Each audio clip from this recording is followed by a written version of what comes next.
Okay दोस्तों, तो आज हम कवर अप करने वाले हैं हमारे जो सम्स सम्स में हरामखोर। ओके, तो बेसिकली आज अपन कवर अप करने वाले हैं जो प्रॉब्लम्स मेरे को नहीं आते। तो example explain the formation of a rainbow. ठीक है, ये मेरे को टेस्ट में नहीं आया, तो I will be preparing again with you. Rainbow.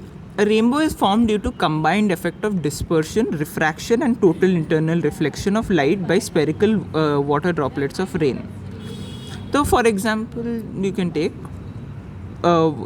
Water है ना, it is getting dispersed, okay, then it is getting refracted, okay, और फिर टोटल इंटरनल भी रिफ्लेक्शन हो रहा है इसमें, राइट? अपने को ये तीन चीज़ें मालूम है.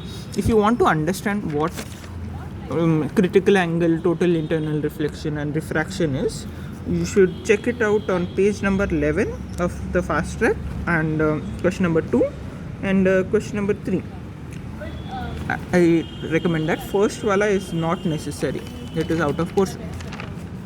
Okay, coming back, let us talk about sunlight is refracted. तो यहाँ पर अपने को ये डायग्राम दिख रहा है, राइट? ये डायग्राम, तो let us read about the diagram. Okay, तो सबसे पहले sunlight is refracted into and enters rain drop, separates white light into 7 constituent colours. अपने को मालूम है सनलाइट वाइट लाइट है. वाइट लाइट के अंदर क्या कलर्स है? 7 कॉन्स्टिट्यूएंट कलर्स है. तो what are the 7 constituent colours? अपना VIBGYOR, violet, indigo, blue, G, green, orange and red. ठीक है, now red color light bends the least. red color light bends the least. ठीक है, सबसे कम डिफ्रैक्ट हो रहा है. What is diffraction? इधर उधर इधर उधर, दैट इज डिफ्रैक्शन. कितना बेंड हो रहा है towards normal and away from normal, that is.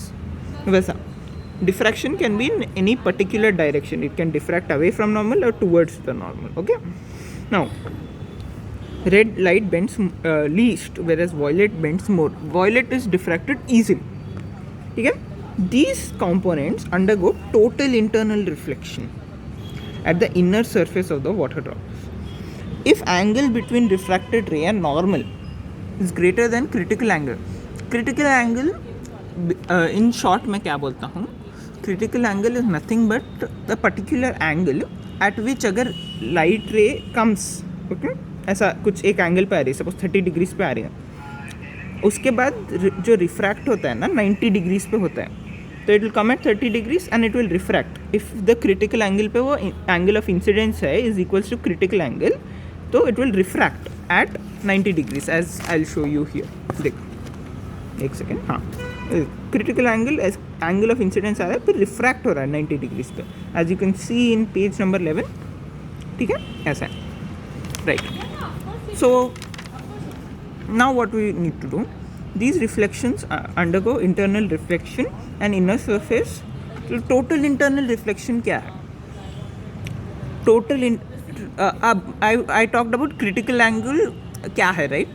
Now what is total internal reflection? Total internal reflection nothing but when a ray of light, जो angle of incidence बोला, अगर critical angle है तो refract होएगा 90 degrees पे, मगर अगर critical angle से ज़्यादा है एंगल ऑफ इंसिडेंस, तो it will reflect back into the same medium. यहाँ 90 डिग्रीज में नहीं जाएगा, ये नॉर्मल है, यहाँ it will come, it will go back. No energy will be lost here. Suppose ये वुड है, ऐसा लाइट जाएगी, थोड़ा वुड अब्जॉर्ब करेगा, थोड़ा वापस भेजेगा, मगर यहाँ पर टोटली रिफ्लेक्ट होएगा, मतलब थोड़ी भी एनर्जी यहाँ अब्जॉर्ब नहीं होगी, डायरेक्ट ठुश. डेंसर मीडियम से आया, डेंसर मीडियम में वापस जाओ. ठीक है, तो in these conditions the incident ray must be traveling from a denser medium to a rarer medium. We can take that. Okay, now let us talk about यहाँ पर violet refracted light is refracted again from rainbow.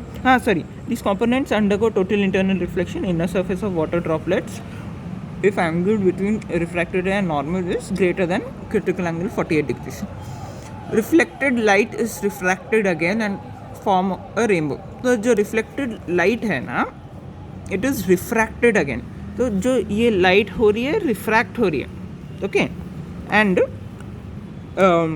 क्या बोलते हैं, to form a rainbow. Violet emerges at 40 degrees with respect to the incoming sunlight, whereas red emerges at an angle of 42 degrees with respect to emerging sunlight.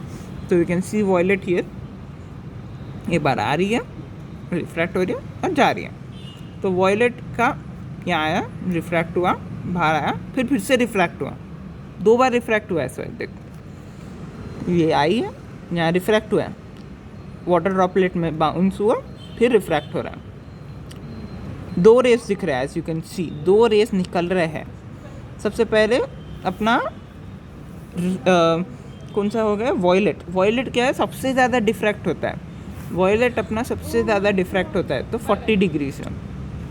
Red अपना कब से कम diffract होएगा तो 42 degrees हो गया. ठीक है, red emerges with respect to incoming sunlight. Okay, now primary rainbow. Inner rainbow is called primary rainbow and it is formed due to single inner rainbow is called primary rainbow formed due to single total internal reflection. तो एक single total internal reflection की वजह से हो रहा है. As you can see this is an example of a primary rainbow. मतलब एक ही रे ऑफ लाइट आ रही है, वो 2 बार रिफ्रैक्ट होकर निकल जा रही है. वो रे ऑफ लाइट इस जब यहाँ आ रही है वाइट लाइट है, यहाँ पर डिवाइड हो रहे हैं 7 constituent colours, red, blue, green, orange, वो सब. ठीक है, फिर से रिफ्रैक्ट हुए तो यहाँ पर अपने को यहाँ पर दिखाने का है बस रेड कहाँ जा रही है, वॉयलेट कहाँ जा रही है, उससे रेनबो बन रहा है. ठीक है, नाउ नेक्स्ट अपने को क्या दिखाना है, secondary rainbow. Secondary rainbow is form by rays undergoing internal reflection twice inside the drop. Order of the colours is reverse with red on top and bottom violet. तो सबसे पहले यहाँ पर रे आएगी, यहाँ पर रिफ्लेक्शन ऐसा जाएगा. ओके, टोटल इंटरनल रिफ्लेक्शन हो रहा है यहाँ पर. तो यहाँ जा रही है, यहाँ ऊपर जा रही है, फिर यहाँ पर भी जा रही है, फिर यहाँ जा रही है और फिर यहाँ से निकल रही है. तो यहाँ पर उल्टा हो गया है. टोटल इंटरनल सेकेंडरी रेनबो में it is undergoing internal reflection twice. तो order of the colours reverse हो जा रहा है. विब्जियोर वॉयलेट ऊपर आने के बजाय रेड ऊपर आ रहा है. ठीक है, समझे, क्योंकि अब ये जो रेज आ रहे हैं यहाँ पर बाउंस हो रहे हैं, ऊपर जा रहे हैं, फिर ऊपर जा रहे हैं, तो उल्टा हो जा रहा है. विब्जियोर से RGB जो भी है से हो जा रहा है. ठीक है, तो ये अपना हो गया है explain the formation of a rainbow.